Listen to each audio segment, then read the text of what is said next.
มักพริกอันนี้หน่วยความใหญ่ความยาวนะทุกคนนี่เอาสิอันนั้นสิจี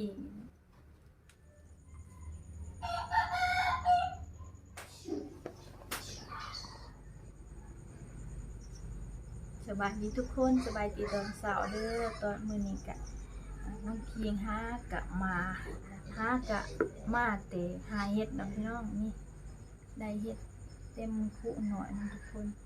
นี่แต่อันเฮ็ดอันนั้นเฮ็ดคาแล้วก็เฮ็ดข้าวไข่แล้วก็เฮ็ดปวกปนหลายชนิดพี่น้องนี่ตอนเช้ามื้อนี้เฮาก็สิอันมาเฮ็ดกินมาเฮ็ดอันมาเฮ็ดกินมาสิมาออมเฮ็ดเนาะพี่น้องเมื่อยกินอันนั้นตัวอันนั้นเบบเฮานึ่งแล้วก็จำแจ่วนะทุกคนถ้ากินคู่มือแล้วค่ะอันนั้นเฮาเบื่อค่ะอยากกินออมอีกมื้อนี้เนาะพี่น้องสบายดีตอนเช้าเด้อทุกคนมื้อนี้มากินออมเฮ็ดนำกันเด้อพี่น้องนี่เดี๋ยวเฮาสิมาล้างเนาะนี่มันอันนั้นได้เฮ็ดทานบักใหญ่นะพี่น้องมัน2 อันเนาะทุกคน2 ดอกบักใหญ่เลยได้ทุกคนเราจะสิมาล้างเลยพี่น้อง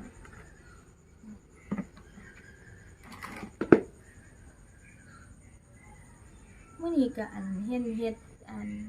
อันนี้มันก็อยากแก่เลยทุกคนมันใหญ่แล้วมันอยากแก่ไม่ต้องคิงเอาบ่หลายเอา2 ดอกจริงๆแล้วเฮาเห็นมันมีหลายเนาะบ่อึดเรื่องเฮ็ดคาแล้วก็เฮ็ดทานนี่บ่อึดเนาะพี่น้องมีหลายแต่ว่าน้องคิงบ่เอาแต่ตัวมันอันนั้นเอาแต่ตัวอ่อนๆเนาะตัวบ่แก่นะพี่น้องแต่ตัวประมาณนี้ก็มันมีหลายอยู่แต่ว่าอันนั้นเอาก็สิกินบ่หมดนะพี่น้องเพราะว่าเฮ็ดดินมันหมดยามแล้วเนาะแต่น้องคิงดำหน้านะพี่น้องมันเกิดแต่ตัวนั้นเฮ็ดปวกแดงก็เกิดแต่ตัวนั้น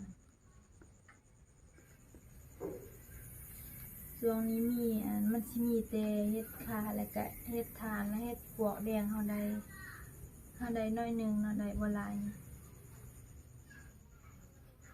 เฮ็ดปวกแดงพี่น้อง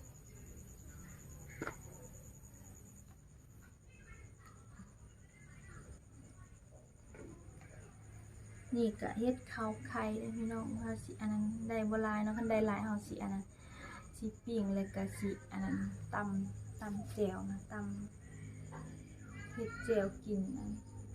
กับเขานะพี่น้องแซ่บเนาะเฮาสิปิ้งมีไข่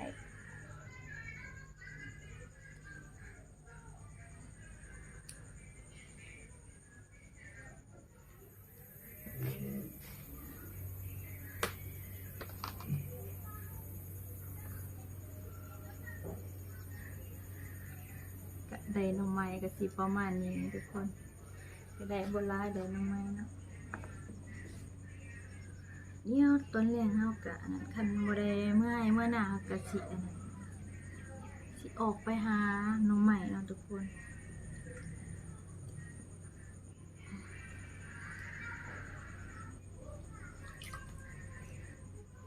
บางคนก็ถามน้องพี่ว่า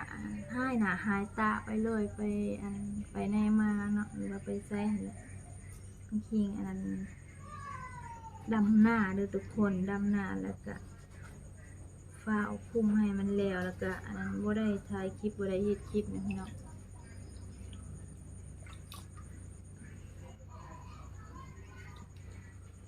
ก็ได้ก็พักผ่อนก็อันนี้3 มื้อกับมื้อนี้เด้อทุกคนบ่ได้เมื่อหน้าเนาะพักผ่อนอยู่บ้านมื้ออันนั้นจักหน่อยก็อีกอาทิตย์หนึ่งหรือว่าอาทิตย์ปลายก็สิได้กลับคืนไปดำนาคือเก่าเด้อทุกคนเพราะว่าอันนั้นกาน้องคิงบ่พอเนาะเฮาก็สิได้ทากาเพราะว่าเฮาหว่านกาใหม่ๆมันยังอันนั้นบ่ทันยาวแล้วก็บ่ทันเป็นดำนะทุกคนเป็นจังได๋ก็กลับมาถ่ายคลิปคือเก่าเด้อทุกคนก็ฝาก ติดตามรับชมแล้วก็คอมเมนต์ให้กำลังใจในเด้อพี่น้อง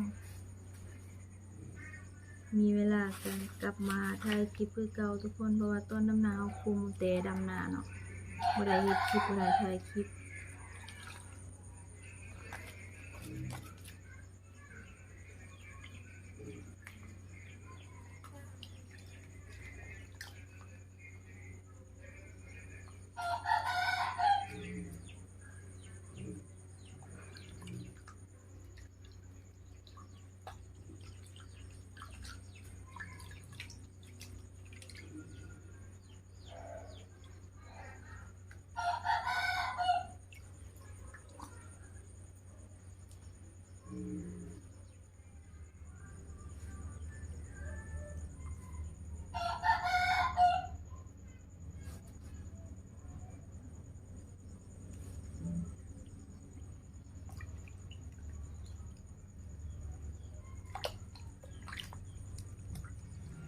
ทุกคนใช้เวลากะเกือบชั่วโมงเนาะพี่น้องเพราะว่าเฮาล้างลายเอานั้นลายเถื่อเนาะนี่เรียบร้อยพี่น้องเดี๋ยวเราไปออมกันเลย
พี่น้องให้เฮาสิออมใส่ใบอันนี้บ้านเฮากะเจ้ากะจิเอิ้นอันนั้นว่าผักอบแอบเนาะพี่น้องเฮาแกงใส่เห็ดใส่หยังเนาะมันออกรสชาติสีส้มๆเนาะทุกคน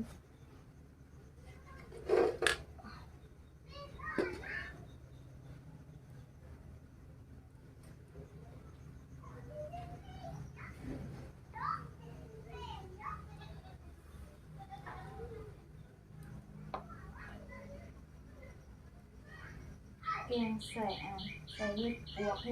ห็ดละโงกอิหยังเนี่ยแซ่บนะพี่น้อง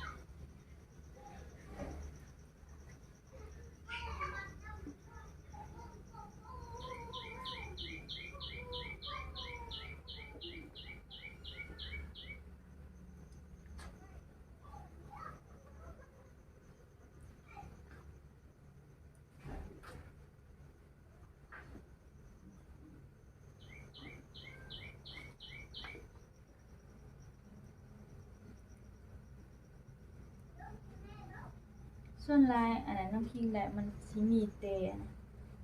เห็ดข่าเลยทุกคน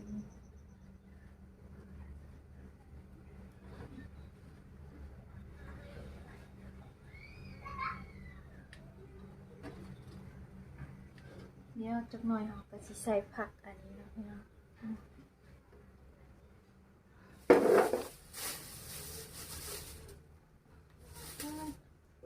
หมักพริกอันนี้หน่วยความใหญ่ความยาวนะทุกคนเอาสิอันนั้นสิจี้เฮ็ด แจ่วสิจีและสิตำบ่มีอันหัวผักบัวผักเทียมแม่นบ่มีนะทุกคนมันอันหมดแล้วอันนั้นลืมซื้อไปตลาดนะลืมซื้อ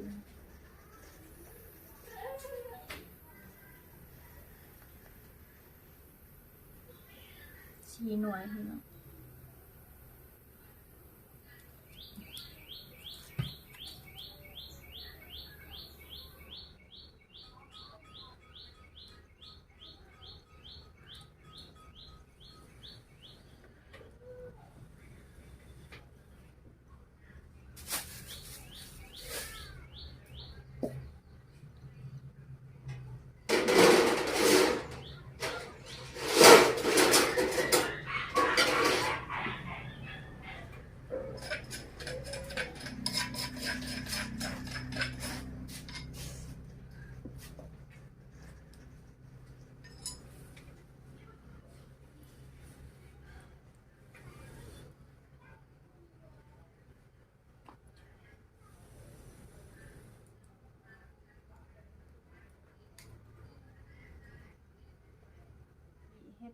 แจ่วสิแจ่วมะนาวมันจะคนให้สิเฮ็ดแจ่วส้มเนาะเฮ็ดแจ่วส้มจำเฮ็ดนี่สิใส่มะนาวพี่น้อง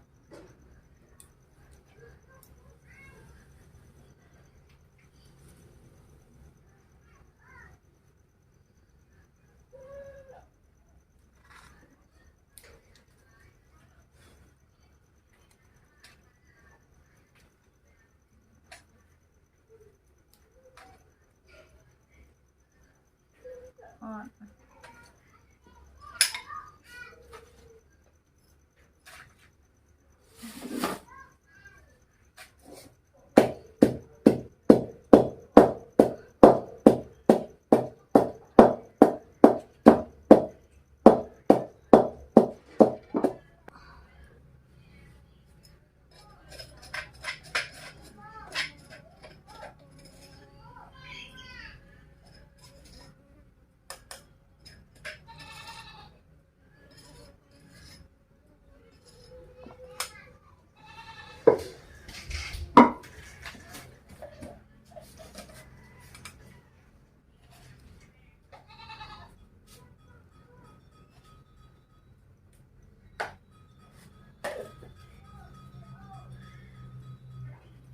เดี๋ยวก็สิ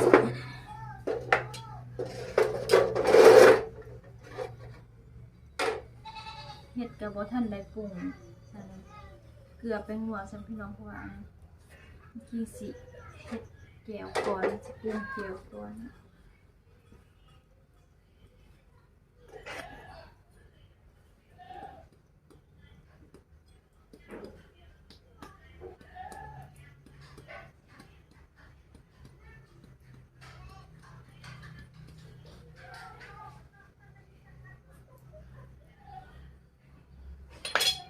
น้ำมะนาวนี่ก็หลายเนาะ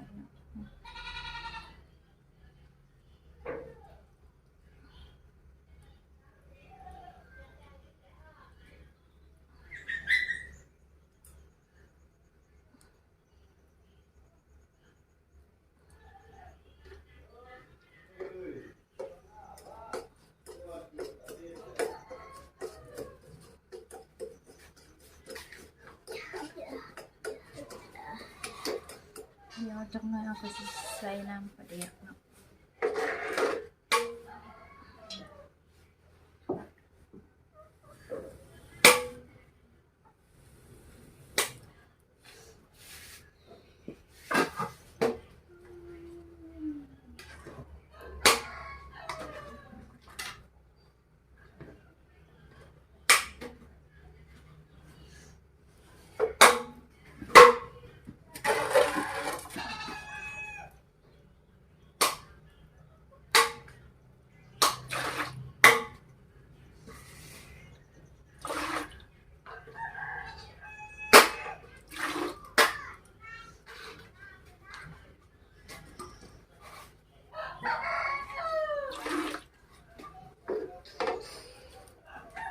เนี่ยเนาะนำเฮาต้มเฮ็ดไอ้เฮาก็สิ สิทอกถิ่มนะเพราะว่าอันนั้นยานมันสิคมนะเพราะว่าเห็ดขามันเลย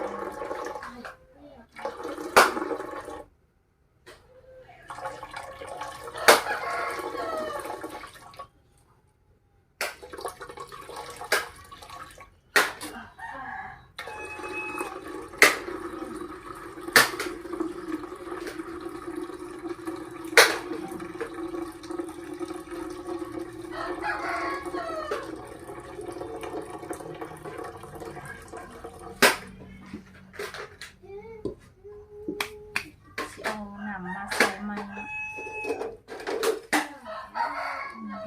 ก็สิใส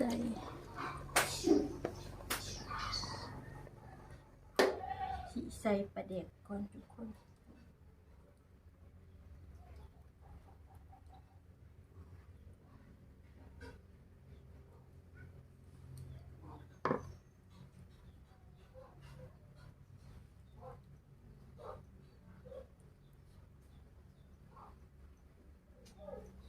แกงซ้แกงเห็ดำผมแกงเห็ดต้มตั้งไหนส่วนมากคือมันน่าสน มาตุ๋นก็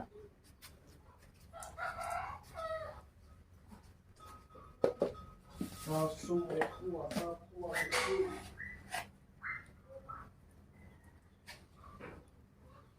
แกงเห็ดคู่มือไม่มีไม่มีแนวกินสิกินแต่เห็ดเนาะเมื่อเบื่อกินเท่านึงแล้วก็เห็ดอ้อมเบื่ออ้อมแล้วก็เห็ดหนึ่งจำเจียวแบบว่าเห็ดถ้าได้เห็ดปวกย่างเขาก็ขั่ว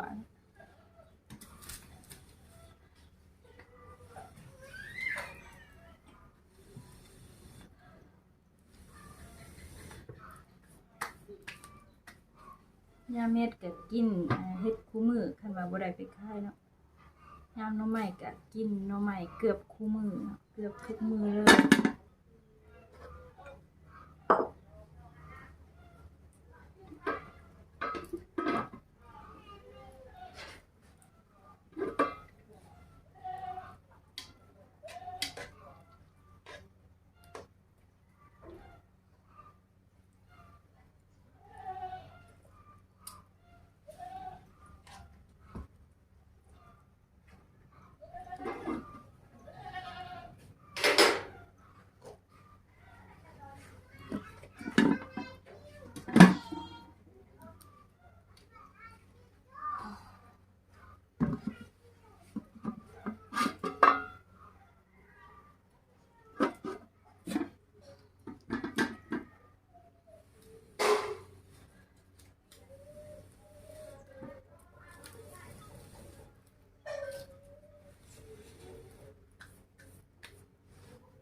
สุกเรียบร้อยแล้วจ้ะทุกคนมาเด้อมากินแกงโอมเฮ็ดน้ำกันนะพี่น้องห่วยเลยทุกคน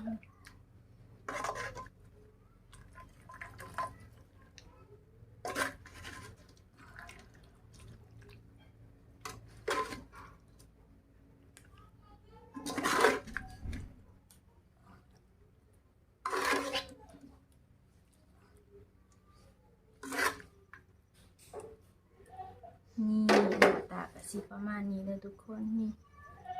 มาเด้อมากินข้าวน้ำกันนะทุกคน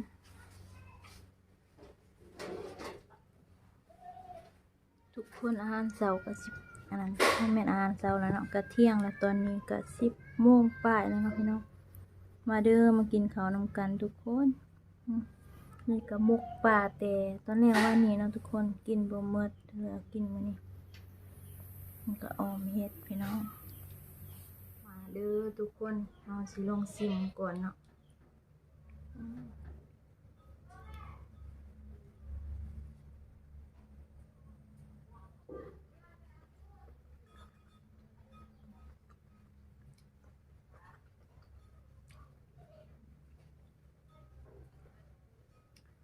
เจ็บแห้งแล้วพี่น้องมาเด้อมากินข้าวนำกันทุกคน